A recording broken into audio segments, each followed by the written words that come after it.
Before 2035, I am pretty confident we'll have multiple commercial demonstrations up and running.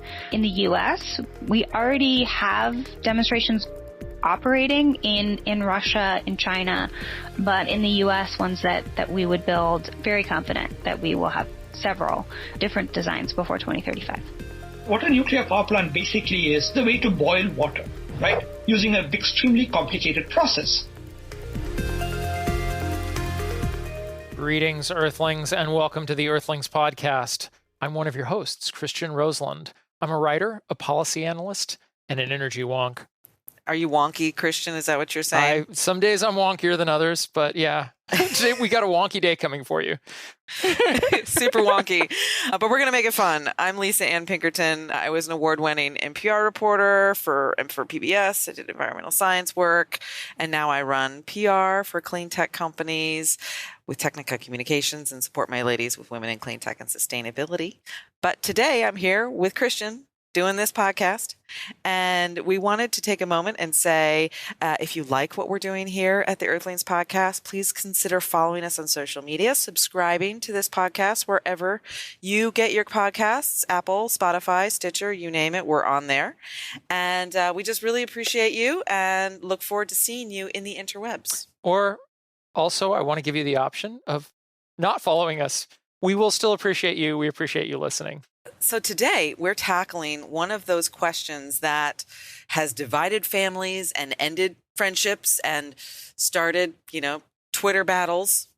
And that is the question of what we do and how we use nuclear power. Do we keep it? Do we get rid of it? Do we wait around hundreds of years for it to be a viable solution? Do we build more nuclear reactors and nuclear power plants? And I think this gets down to a fundamental question. Do the benefits outweigh the challenges, costs, and risks? Should we deploy nuclear power at a scale large enough to decarbonize our energy mix, or not? To nuclear or not to nuclear? That is the question. Whether it is nobler in the mind to decarbonize with nuclear energy or suffer the slings and arrows of variable renewables, and with baseload generation to end. You think I could have played Hamlet? I think you did play Hamlet. I did play Hamlet. That was my first life. It was theater. So we've both thought a lot about this question. There are a lot of concerns that we have, but there's also some really strong upsides to nuclear power. It's this nearly inexhaustible form of extremely dense energy. And when you talk to nuclear proponents, it sounds like nuclear could solve all of our energy problems. Well, there's no carbon involved, right? So if we're looking to decarbonize our world, and nuclear power holds a lot of benefits there. But also, there's a lot of people out there who are pretty skeptical. Anytime somebody says this is your solution to all your problems, I'm instantly skeptical of that. Bullshit radar goes right up. And then, of course, we haven't really figured out what to do with the nuclear waste. And how long are we going to wait? And how many billions of dollars are we going to spend on the potential of nuclear power? And yet there have been some really remarkable developments recently, particularly around fusion technology. And just in the last few months, and also, investors have poured billions of dollars into private companies doing fusion. As of last November, Nature reported that there was $2.4 billion that had been invested into fusion companies. Wow. I wish I had $2.4 billion. Yeah. And even more since then, right? Uh-huh. So let's take a step back, because you and I know a bit about nuclear energy, but perhaps people listening might need a quick primer. So let's start with fusion. Right. How do you define it? Okay, so fusion, think about fusing two things together, in this case, two atoms. But before we talk about fusion, let's talk about fission. Because all of the nuclear reactors operating in the world today and producing power that are hooked up to the electrical grid work on fission technology. And fission technology is where you take a fairly large atom and you break it apart into smaller atoms, and you get a whole bunch of energy. Some of the atoms you break it into are unstable. Fusion technology works where you fuse two atoms together.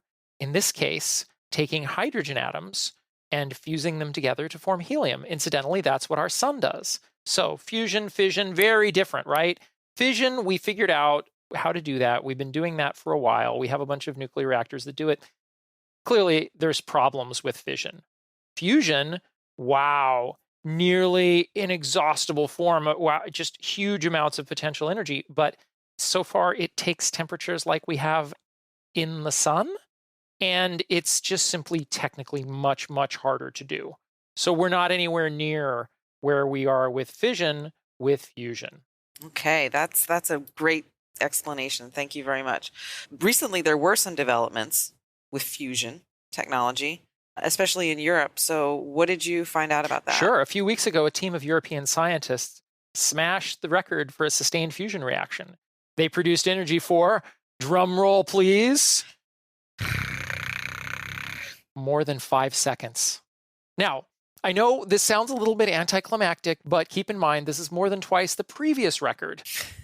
And it's also, there have been a string of advances recently, some of them having to do with supermagnets, other ways of doing fusion. So they've been making these sort of technical advances.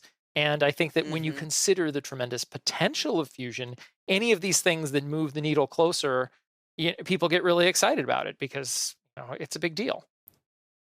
So they went from 2 seconds to 5 seconds. So they doubled their output. Yes.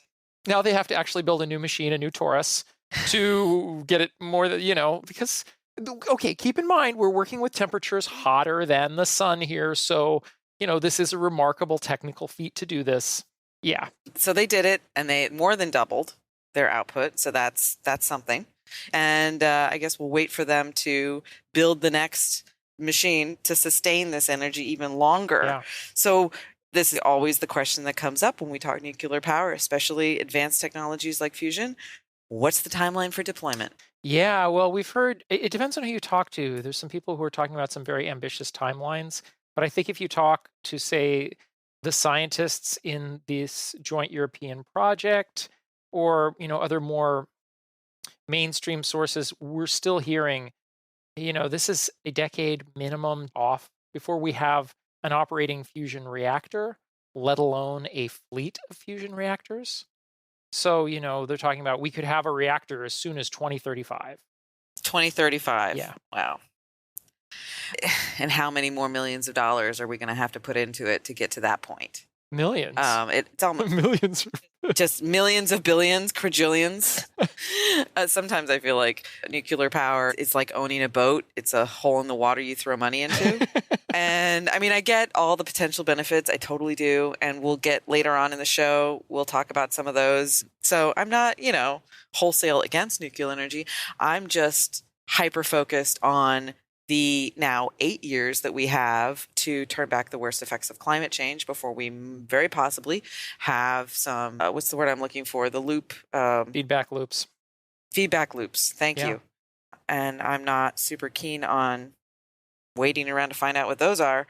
So sometimes I feel like these billions upon billions of dollars could be spent to great effect with technologies that we have available today and are ready for deployment that can very quickly transition our energy grid to one that does not emit carbon.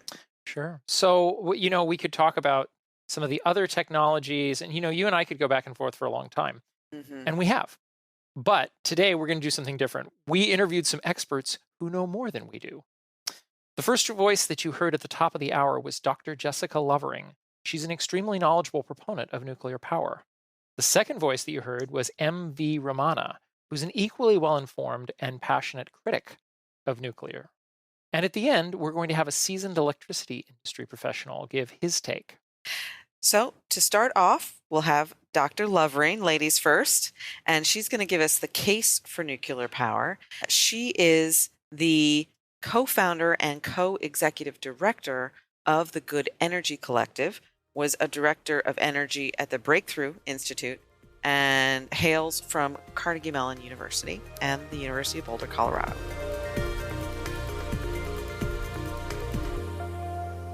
Yeah, a lot's changed, but some things are the same. So we have really starting in the mid-2000s, there's sort of this, what was called the nuclear renaissance, which was the idea that we're going to have a lot more nuclear builds, even in the U.S.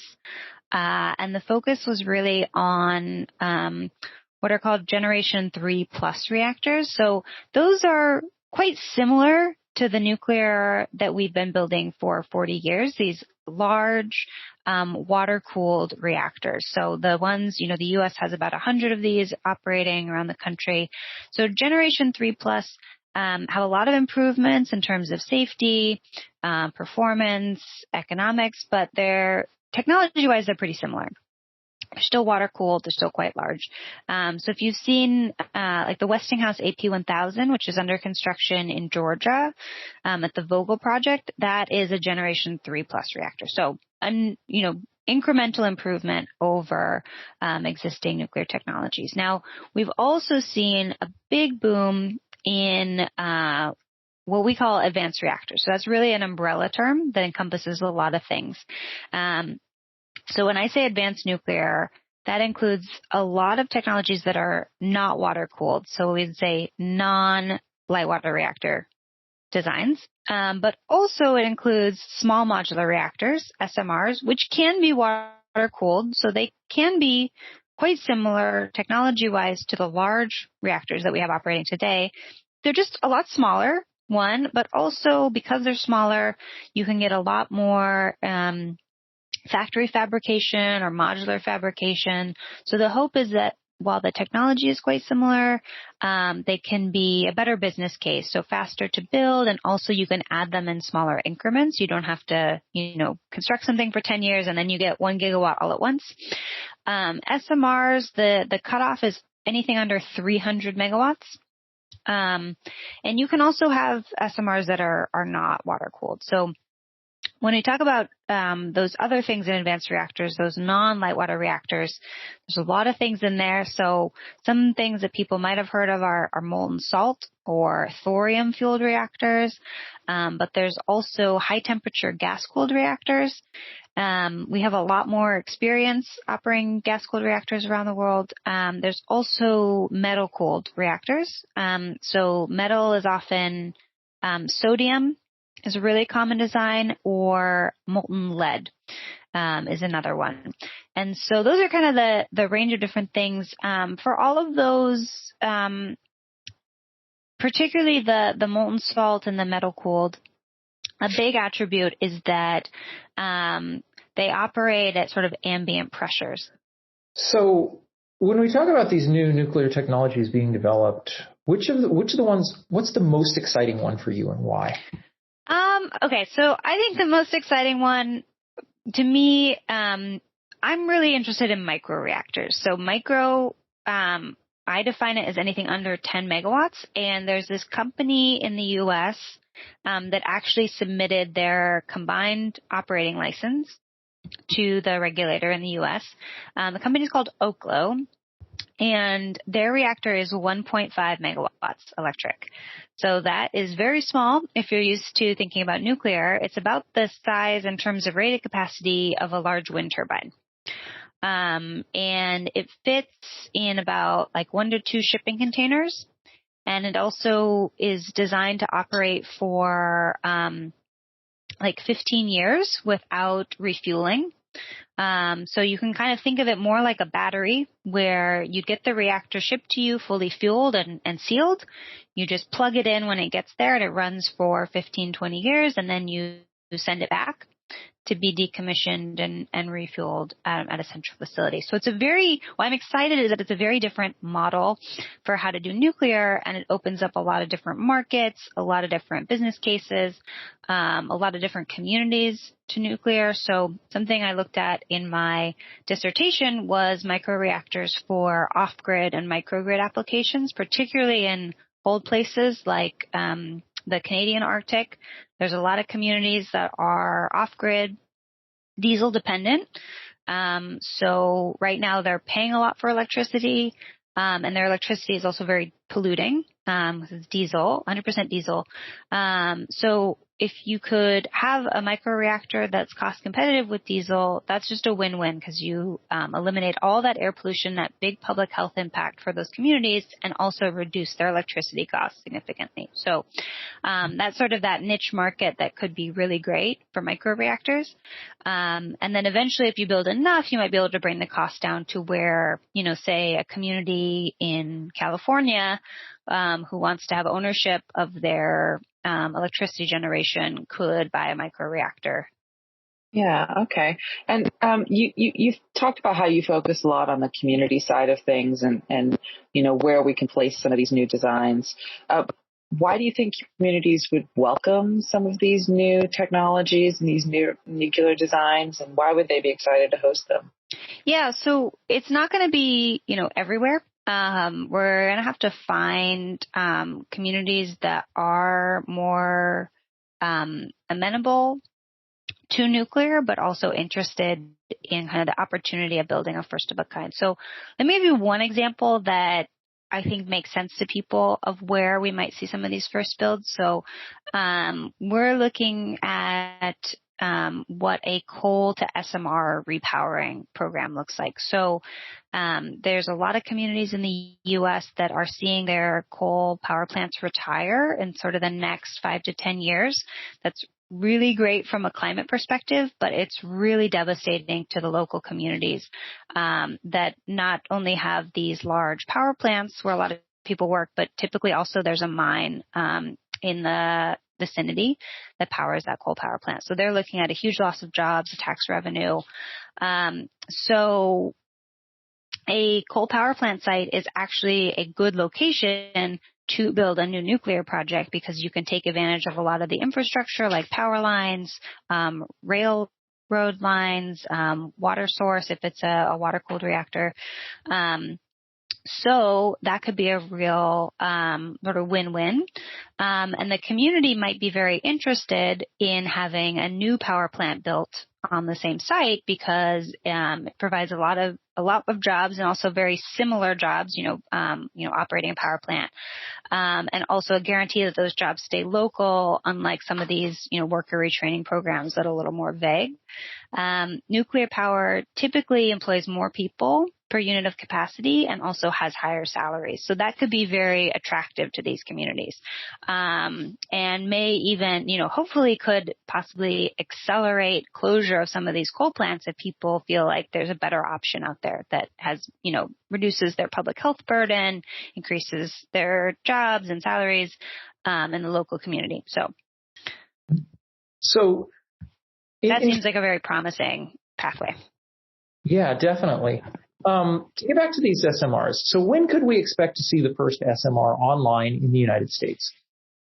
What's the So the closest one, the one that's going through NuScale, which is a 50 megawatt SMR out of Oregon State, they got their design review, but now they need to do their operating license, and they are looking at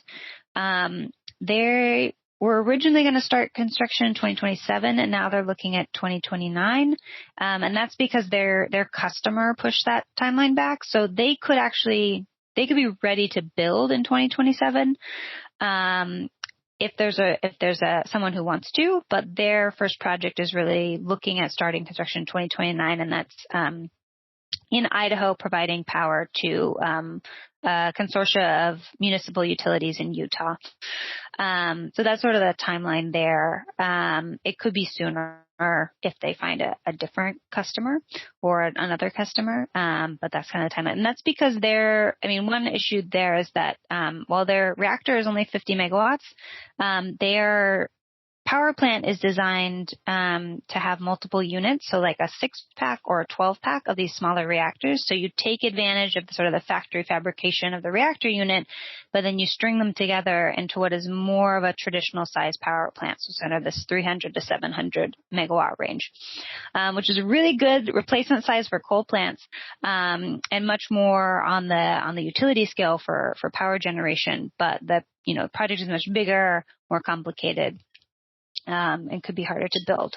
Whereas the reason some of these advanced reactors look like they're going to maybe be demonstrated sooner is that, like particularly for Oklo, 1.5 megawatts, there's only so much that can cost, even if it's quite expensive per unit because it's so small.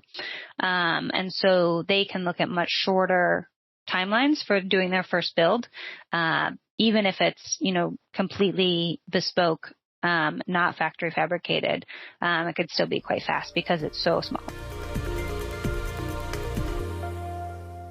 So much information there from Dr. Lovering. There's clearly a lot of activity in this space, lots of advanced R&D going on, and also more deployment of the advanced designs than I knew about. That was like drinking from a fire hose. I really appreciate that she took the time to walk us through all that.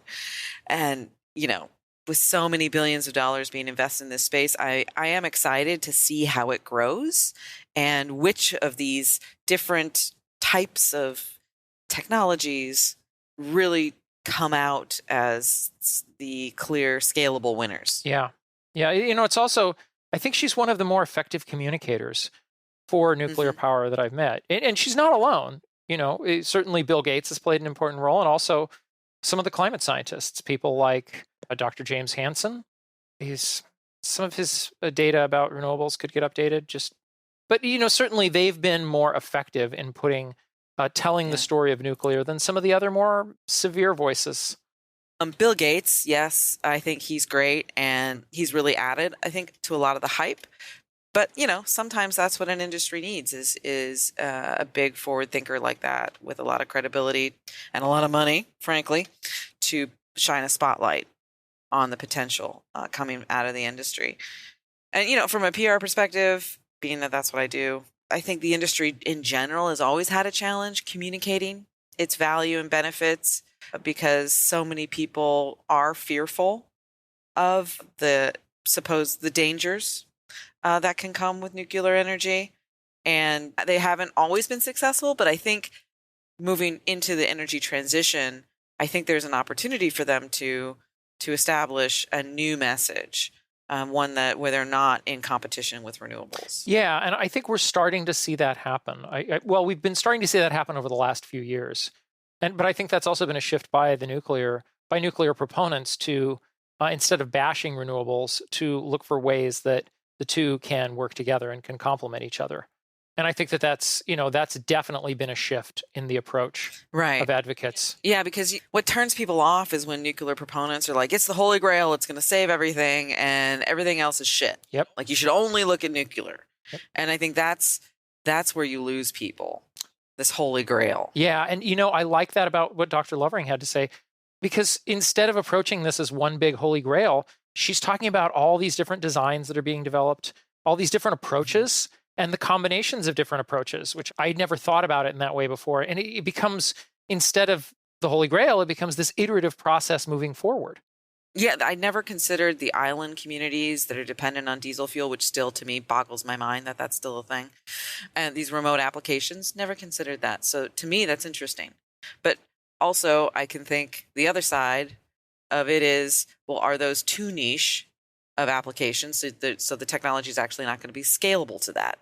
I mean, that's why, like you mentioned, we've talked about sort of the billions of dollars that are thrown into this industry all the time, and economics being one of the biggest challenges for nuclear energy across history. Yeah. The economics has not really ever worked out, right? It's always more expensive than people anticipate, takes longer than they anticipate, et cetera, et cetera, et cetera. And do we really have the luxury of time? Yeah, no, that's a really significant question. As we mentioned earlier, the IPCC says we have to reduce global emissions 50% by 2030, or we lose the window to stay below 1.5 C. And 8 years just isn't much time when you talk about nuclear development. No, not at all. Oh, and we haven't even spoken about the waste part, which since Yucca Mountain, what's going on with that?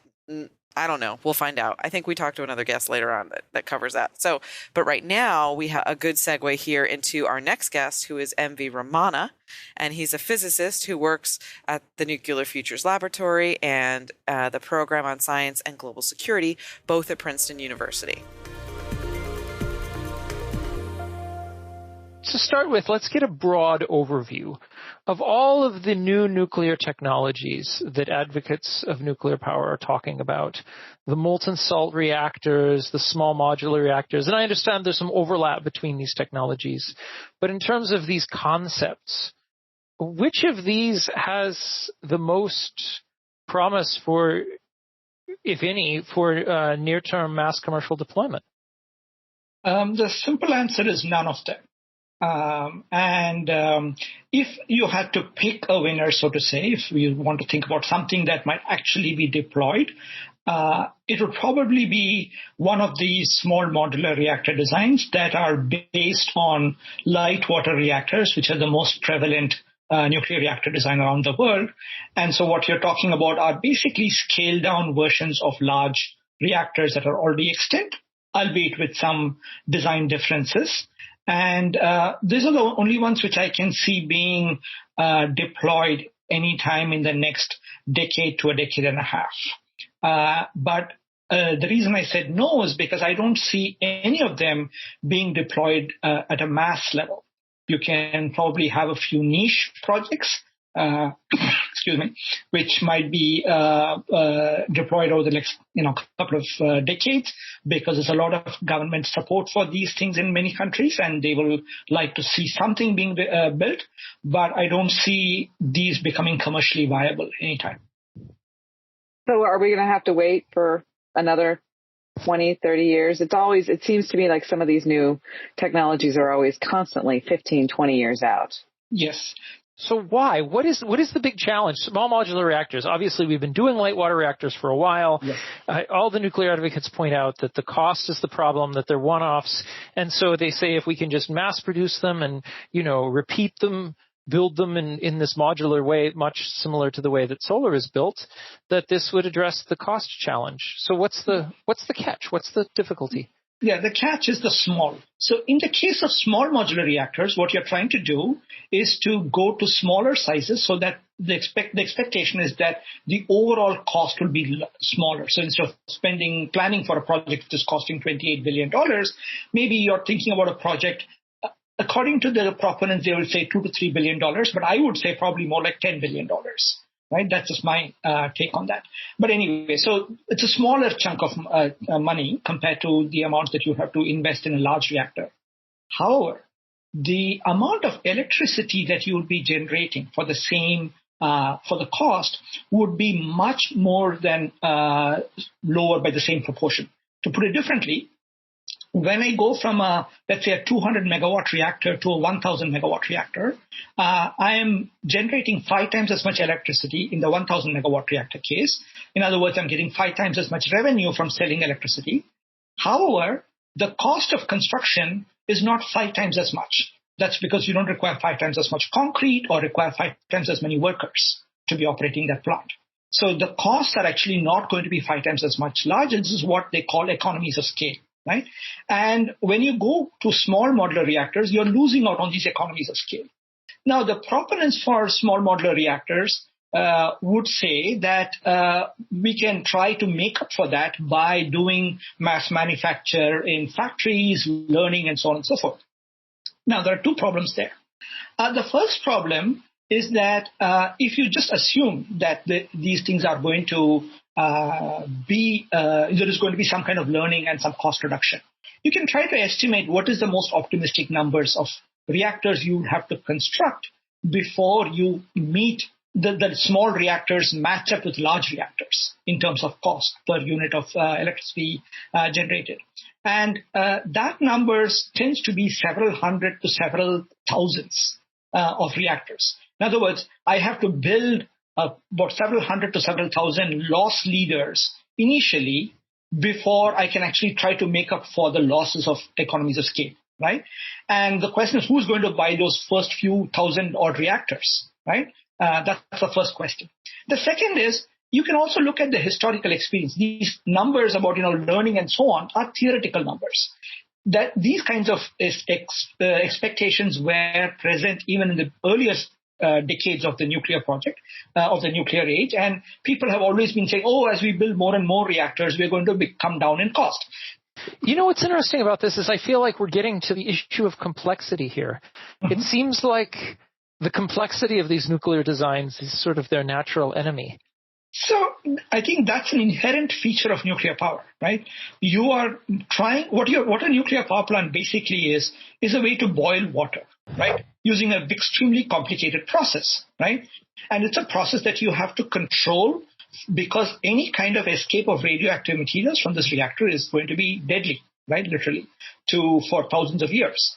And so this is, it is necessarily a very complicated technology. Just because you can draw a picture which looks very neat on a PowerPoint slide does not mean that the inside of the reactor is actually simple. It's very complicated, and there's just no escaping that. Which, I think it brings up a good point. I appreciate that you're sort of putting it into this context, because at the end of the day, why then do governments keep spending money on nuclear when we could be putting that money in a better place? I think they consistently want to spend money on R&D. What is the benefit there? That's a great question. Historically, what the nuclear energy industry has said is, look, we are not the nuclear weapons industry. Don't confuse this. This is why there's a lot of negative public opinion. We are all about producing peaceful nuclear energy. It goes back to Atoms for Peace, right? Eisenhower's proposal, right? They're just trying to, this distinction that they're trying to make. Now you fast forward to 2017, all right? And in the United States, you saw a rash of reports. And the most prominent of them was one that came out of, I forget the name of the group, but this is the group that Ernie Moniz, the former energy secretary, joined after he left, after the end of the Obama administration, and when Trump took over, right? And the first report they came out with said something along the lines of nuclear energy is, national security imperative, right?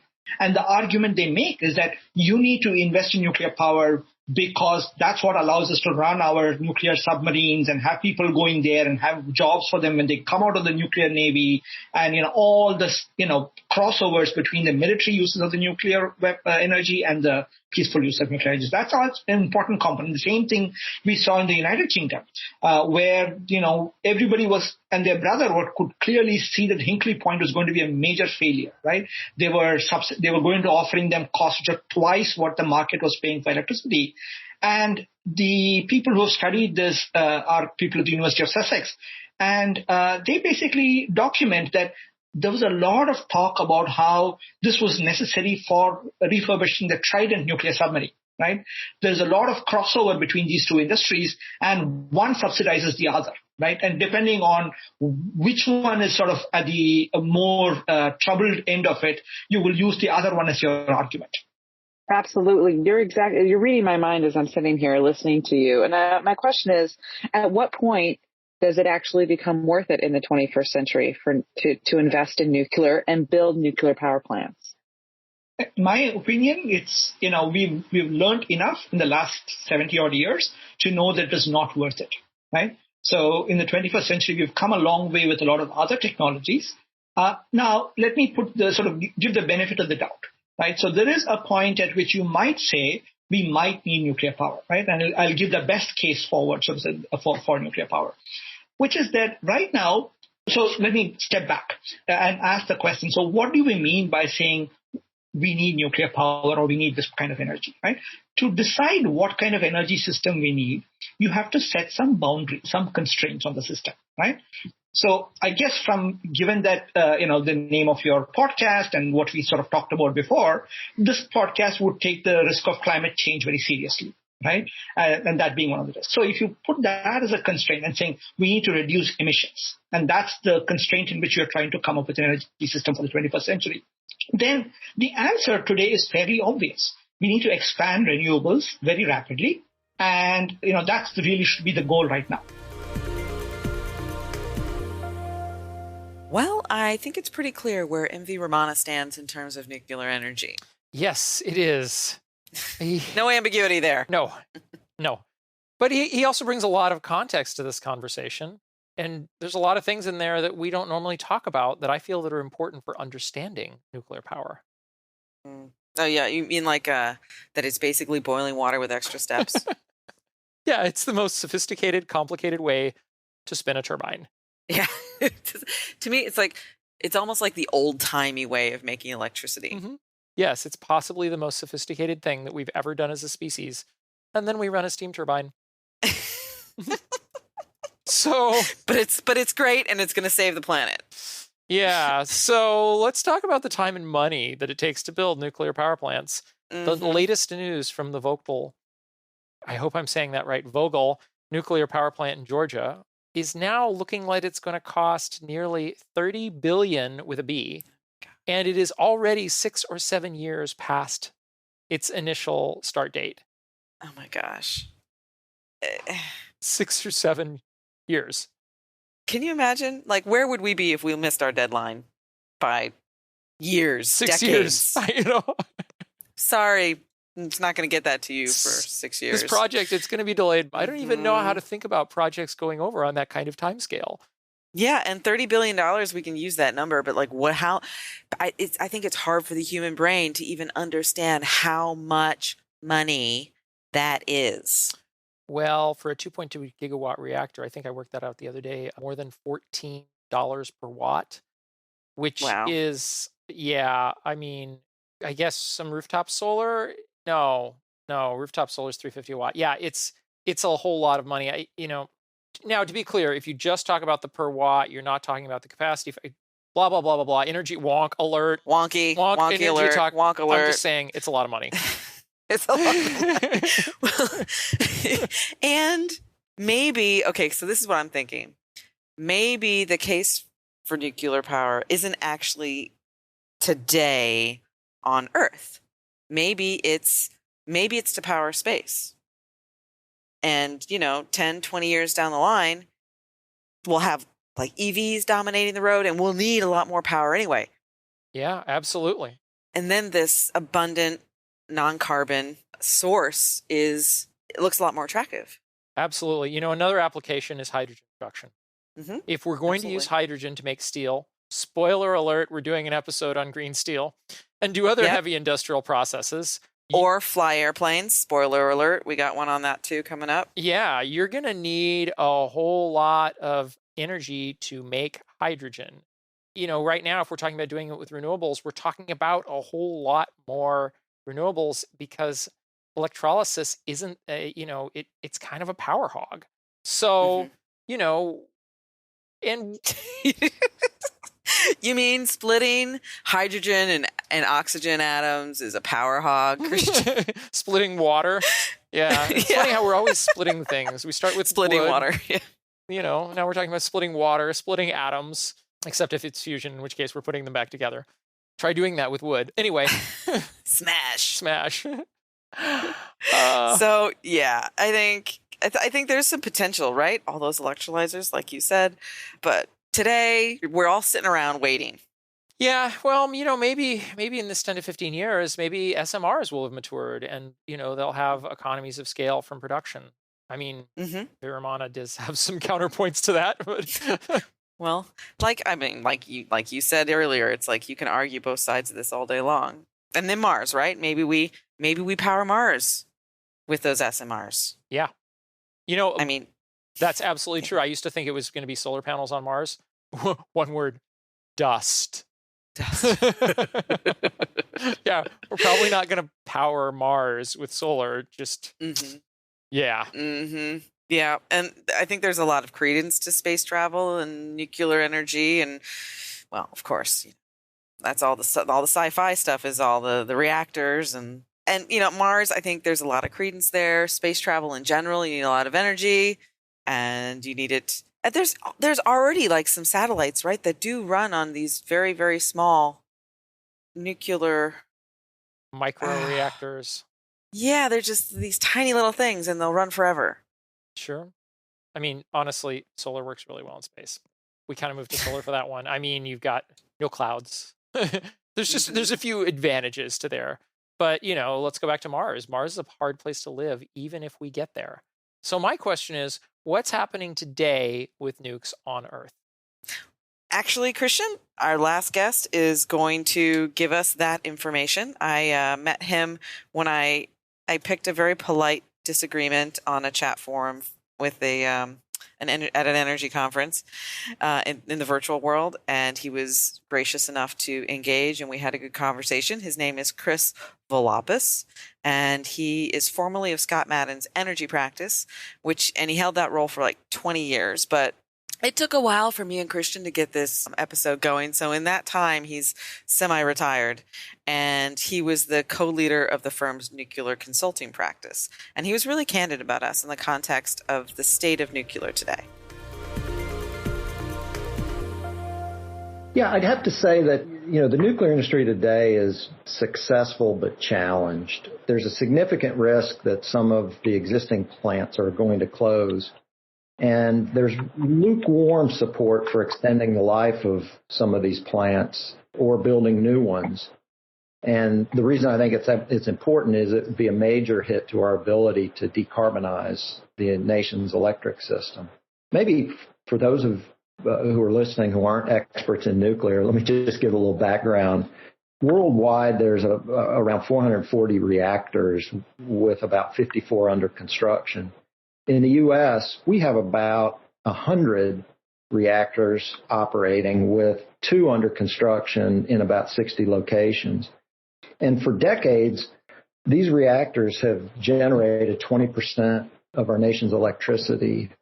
So, yeah, following up on that, about 10 years ago, I feel like there was a lot of talk about a nuclear renaissance, that, nuclear was poised to really take over. And to become a much larger part of the U.S. energy mix. What happened to that? Yeah, that's a great question. In a word, fracking happened. Because of natural gas fracking, it was so wildly successful, it drove gas prices down from highs of $12 a million BTUs to now around $2. Cut in sixth the cost of gas. And that's driven power prices down from over 50 to 20. It's tough to compete against a competitor like that. And demand has turned flat to declining. We just don't need some of the capacity that we thought we did. And then, as we all know, the Clean Power Plan and carbon pricing at the federal level fizzled out. And finally, the good news, of the 4, probably the positive thing is the cost improvements of wind and solar have happened and grabbed a lot of the attention. So, I think you might think, what happened to the Renaissance? How did nuclear, fail to capitalize? I think nuclear really got caught in the change of conditions more than anything. And as a result, the 29 that were initially planned, we're really left with 2 reactors that are going to end up being built. So let's jump back here a second for what's going on right now with the new U.S. nuclear fleet. I feel like we've watched about 10% of the United States nuclear reactors close over the last decade, and there's another 10% slated for closure currently. Can we expect these trends to continue, and what do you think this means for decarbonization? Well, let me start with what does it mean for decarbonization, because I think that's the important part. Is it means at a minimum we're going to needlessly delay deep and rapid decarbonization. We can talk maybe later about new nuclear, but for the operating plants, losing that carbon-free energy takes us a step backwards. There are some that argue we may eventually get to zero carbon without nuclear, but most serious climate discussions focus that we've got a near-term window, that if we miss that, we may lose the long-term gain.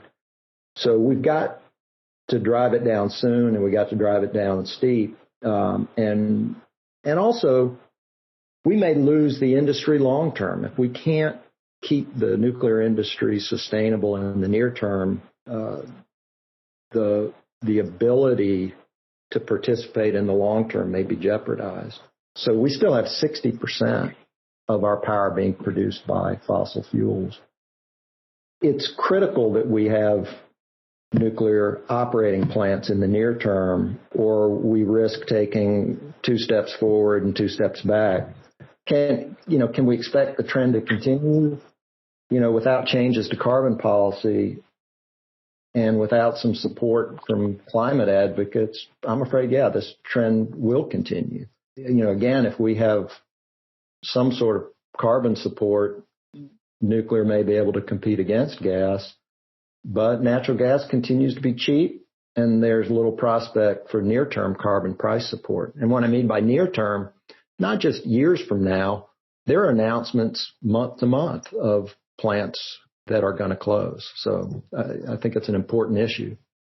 Chris, you mentioned that it's important to stabilize some of these nuclear plants to ensure that they're not closing so that we can continue to benefit from their zero-emission energy as we are decarbonizing the grid here. Now, I'm curious to know, at what point are you throwing good money after bad in terms of keeping some of these reactors running? And at what point do you think it might be better to send some of that money, some of that funding to renewable sources that can ramp up faster? Well, the fastest ramp up of clean energy is the energy you have right now. And, nuclear has been there for decades, pumping out the majority of our clean energy. And where it's particularly challenged are in the competitive markets where a little bit of margin can cause a plant to close. And we're not talking about high levels of subsidies. And some states have stepped in, Illinois, Ohio, New York, because if you look at the numbers, it is the cheapest way to get to zero carbon is to maintain the plants that we do have. I think there's more debate over investment in new nuclear plants, but to me, it's really a no-brainer to keep these plants we have. All the subsidies to date for wind and solar, in 2019, they were 10% of all of the generation of the United States. If you want to decarbonize, that means you've got to take everything we've done to date and multiply it by 10 if you get rid of these nuclear plants. And we're just talking about decarbonizing the electric system. So the electric system is 1/3 of the carbon of the country. If we want to then decarbonize transportation and end use, that means we got to multiply by 10 and then double or triple it again. And it doesn't make any sense to me to let the vast majority of our clean energy disappear in the near term when the cuts are so critical right now. So, Chris, I want to push back a little bit on that because, 10 years ago, the cost of new solar was around $200 a megawatt hour. Now we're seeing contracts at under $30 a megawatt hour. So I think the claim that it would cost an equivalent amount of subsidies to continue to increase the market share of wind and solar, given the fact that the costs have fallen, sevenfold in the case of solar, maybe by half in the case of, or more in the case of wind. How can you justify the claim that we would still need such levels of subsidization? Oh, I wasn't saying that we need the levels of subsidization that we have in the past, but what I am saying is that if you want rapid effect, it makes no sense to lose what you have, particularly these are operating plants. They are on the edge of competitiveness. We can talk though about the numbers that are often thrown around are the levelized cost of energy numbers for these technologies. And while they're interesting, they're not the whole story because what renewables face is the cost of balancing that energy as well. And so to provide energy across the day, you need either natural gas or batteries or other things. So as we go to very high levels of penetration, the simple number of the levelized cost of energy is not, the full story. And Chris, I'm with you when we're talking about existing plants open to decarbonize the grid, because we really only have less than 10 years to make a significant impact on the carbon that we're emitting to the atmosphere if we're going to really address climate change in a meaningful way.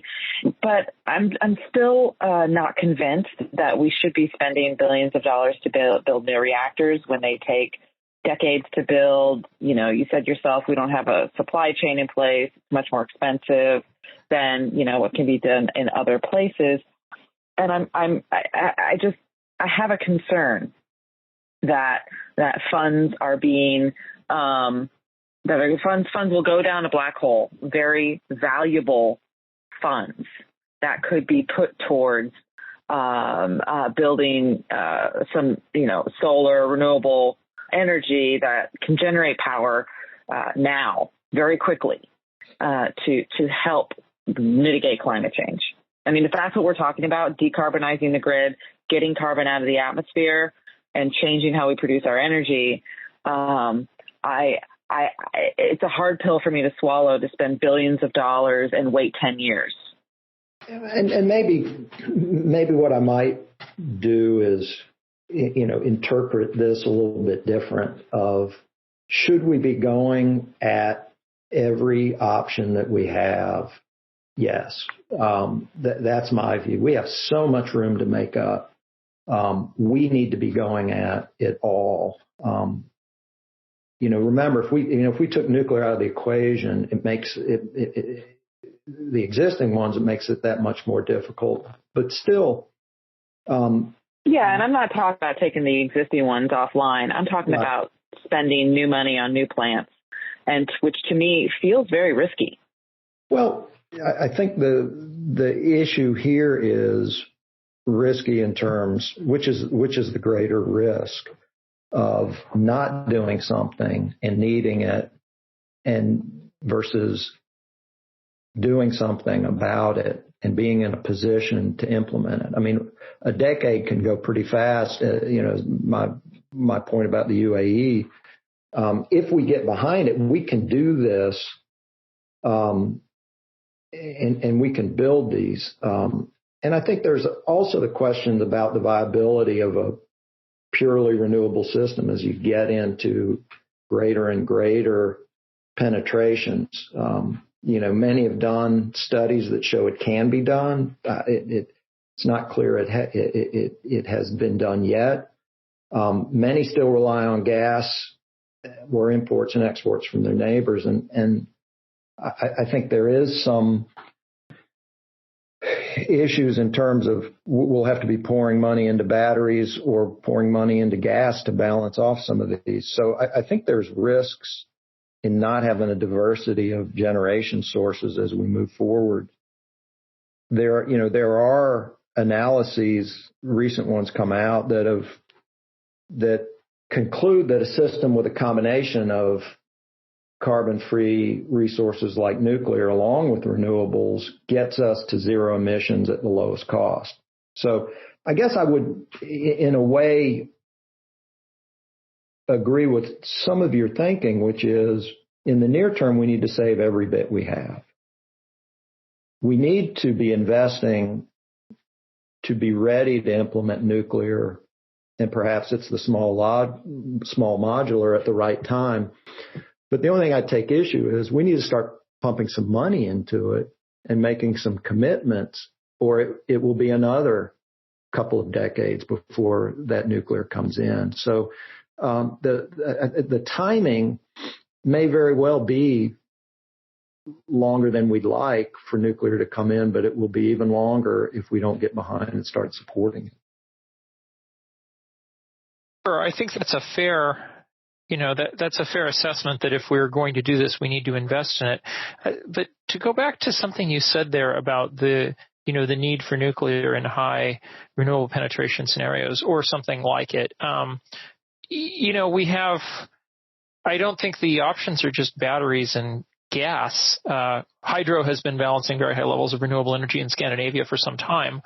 And obviously that only works with some kinds of hydro. But now what we have is we have many utilities in the United States investing in plants that are going to be burning hydrogen and that are going to shift over from gas to hydrogen. So it seems like we have multiple options.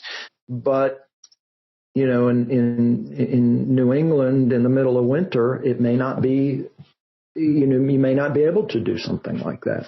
So I think what we have to do is not cut anything off, but continue to look at what kind of system we can have in the future. And I guess my only point would be nuclear needs to be recognized for its clean energy value, and then let's let the economics fall where they may, which gets kind of to my underlying belief. It's not that if you threw nuclear, hydrogen, solar, wind, and had to come up with the best option, it would do well. If you threw natural gas without carbon pricing, it won't. It just won't. I mean, Chris, I want to get back to what you said about, nuclear having some clean energy value. I think it's important for us to make sure we're being clear, because I don't consider nuclear a clean energy because there is a significant waste problem. I consider it a zero carbon energy source, but I don't consider it a clean energy source. And I think that's, the waste issue is something that we haven't discussed yet, which is still a problem. And granted, plants have, figured out how to store that, but ongoing, it's an issue. And it's, you don't have nuclear waste when you build renewable energy. Yeah, maybe we just clear up the definition of clean energy and change it to zero carbon here for these, my definition when on this conversation of clean energy is low carbon, zero carbon energy.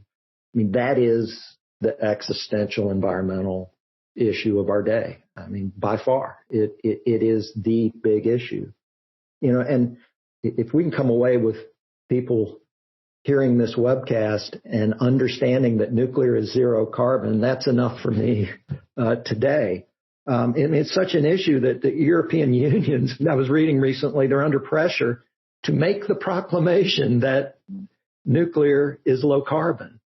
And come on, it is. You can say it. And I appreciate you saying it.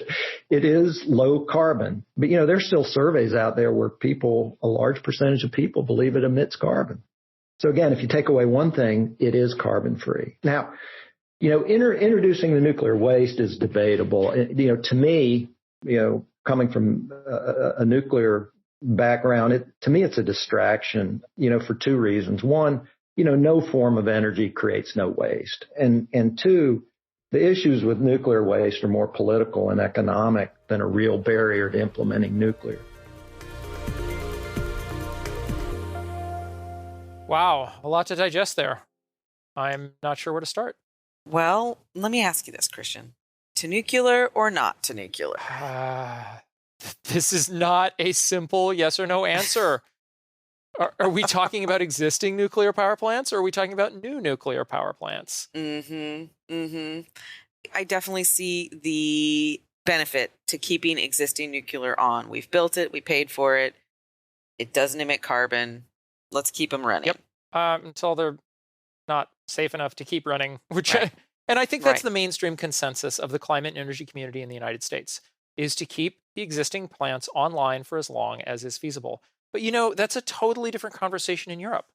Not just Germany, which gets a lot of the press, but Belgium, Spain, and Switzerland also have nuclear phase-out schedules, or plans, I should say, not always schedules. Other nations like Finland and the UK are moving ahead with nuclear power. Finland just started up a new reactor in January at one of their existing power plants. And then Japan, right? They're phasing it out too, right? Oh, Japan. I feel like we've gone back and forth. They're like, no nuclear power after Fukushima. And then, we'll start some reactors. And Japan has significant problems. They're a very densely populated island. And I think if you're going to make an argument for the energy density attribute of nuclear, it applies more to Japan than any other nation of its size, because there's no wires connecting them to Korea or China. They have to produce all the electricity on that island. And that's it's a sort of a uniquely difficult position for a nation as large as Japan. Yeah. And you know what? That's why I totally get it. It's like, if you need that energy density, nuclear is the way to go. But I'm not I don't like it when people call it clean energy. Yeah. Because it's not clean. There's waste involved that we don't know what to do with. Absolutely. And, it's still a very contentious issue in Japan. Japan, because they suffered through the Fukushima disaster. I think any place that's had firsthand experience with one of these major disasters is a place where you're going to find a whole lot of resistance to nuclear power. People forget that, the German and the nuclear phase out really accelerated after Fukushima, but Germans have been wanting to do that ever since they had radioactive clouds come over their nation from Chernobyl. So that's just, that's the reality is that places that have suffered one of these serious disasters are not keen on continuing this. But France Macron just reversed his position, and now the nation plans to deploy up to 14 next-generation reactors. So it's such a different conversation depending where you are in the world. Yeah, the devil is really in the details. And of course, like, there's all these subsidies that are still going to keeping these plants open. At what point, are you throwing good money over bad? And I appreciate Chris's insight on that. Like we said, given the urgency of the IPCC and the 8 years that we have to make the difference, I mean, is that really a great way to spend money? And yeah, and could a lot of the money that the federal government spends be used in a better way? I know, Ro, don't get me started on that one. So I guess that, that is a question is the money that we're spending on nuclear, is that something we could say, well, that could be used on renewables? Or is that money that we could say, there's all these people who say we should be funding both adequately and richly. Mm-hmm. And what about the future? Mm-hmm. Because renewables can generally meet the level of electricity demand that we have today, but throw in EVs, throw in heat pumps, throw in making hydrogen.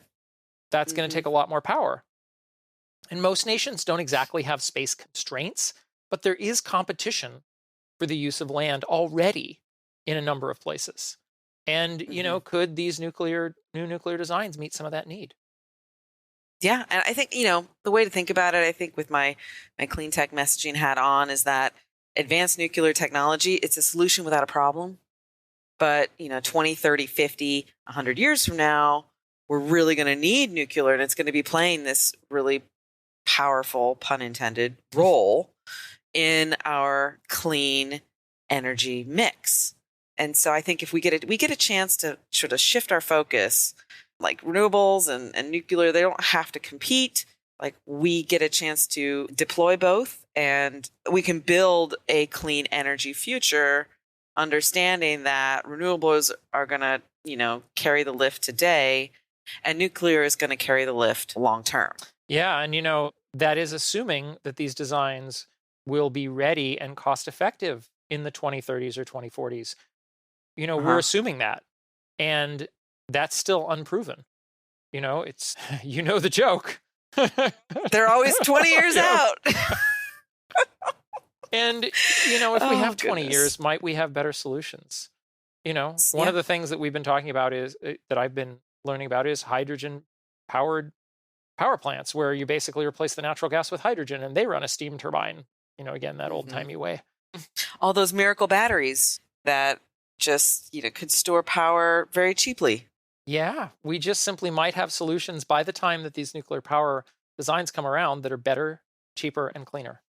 I think, I don't know, if you look at it on a global sort of political science scale, nuclear is never going to go away because we have weapons programs, and we need that institutional knowledge to be carried from generation to generation. So you need people who are educated in the science of nuclear energy, and during peacetime, energy production is the way to maintain that knowledge base to keep these technologies viable. It's fascinating that you say that, because I remember being at the Bloomberg New Energy Finance Future of Energy Summit right after Trump was elected, or I guess it was a few months after Trump was elected, because Rick Perry was already head of the DOE, and he came out and he basically said that. He said the thing that he's not supposed to say, that people don't say. He says, we need nuclear power because we need to train engineers for our weapons program.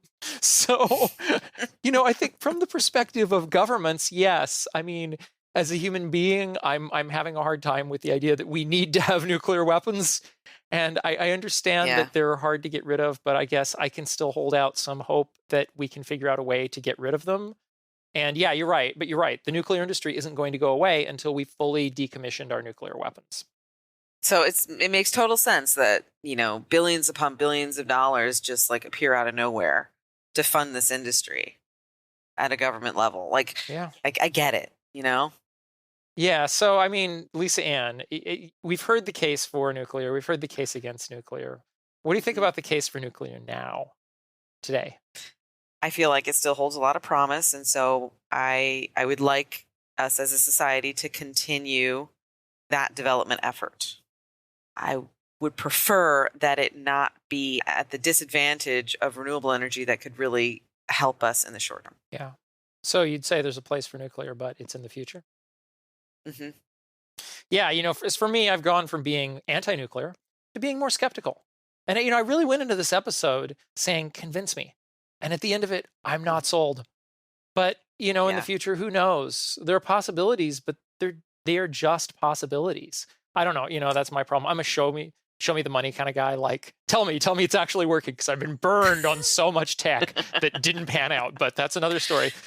But that's the history of technology. And that's sort of that's kind of what keeps the whole aspect of the future of technology kind of interesting and suspenseful, right? Because you really just don't know what's going to pan out or not.